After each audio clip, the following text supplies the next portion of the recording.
അപ്പൊ എനിക്ക് ഈ ഒരു സിനിമ എന്നൊക്കെ പറയുമ്പോ ഒരുപാട് എനിക്ക് അത്രയും വിഷമമാണ് മനസ്സിൽ.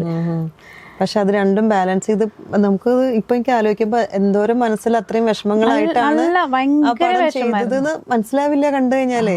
ഭയങ്കര ഭയങ്കര വിഷമത്തിലായിരുന്നു. പക്ഷെ മൂപ്പരതാ ഫാസിൽ ഇത്രയും ഇത് വെച്ച് ചെയ്ത് വെച്ചൊരു വർക്കല്ലേ അത്.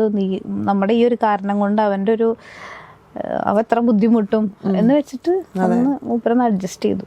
അപ്പൊ എനിക്ക് തോന്നുന്നു അതും എന്തോ ഒരു ഓരോ സത്യം അത് വല്ലാത്തൊരു സാഹചര്യമാണ്, ഒന്നും ചെയ്യാൻ പറ്റാത്ത നമുക്ക്. പിന്നെ അങ്ങനൊരു സാഹചര്യം ഫെമിനിസ്റ്റ് ഫാത്തിമ എന്ന് പറയുമ്പോ സന്തോഷമുണ്ട്, അതിലേറെ ദുഃഖാണ്, സങ്കടം, ഓർമ്മകളാണ്.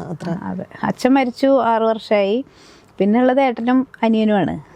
ഏട്ടൻ മരിച്ചു, ഉള്ള ആൾക്ക് കണ്ണ് കുറച്ച് പ്രശ്നമായിട്ട് ഇരിക്കുകയാണ്. അപ്പോൾ നമുക്ക് ഇപ്പോൾ സിനിമ റിലീസായപ്പോഴും പൂർണ്ണമായിട്ട് അത് ഇല്ല. എനിക്ക് അങ്ങനെ മാനസികമായിട്ട് ഭയങ്കര ബുദ്ധിമുട്ടായിരുന്നു. ഞാൻ ഇന്നലെയാണ് എൻ്റെ അമ്മേനെ ഒന്ന് കൊടുന്ന് കാണിക്കാനൊന്ന് ശ്രമിച്ചത്, കാണാൻ പറ്റിയില്ല. ഇനി വേറെ ദിവസം അവരെ കൊണ്ടുപോയി കാണിക്കണം.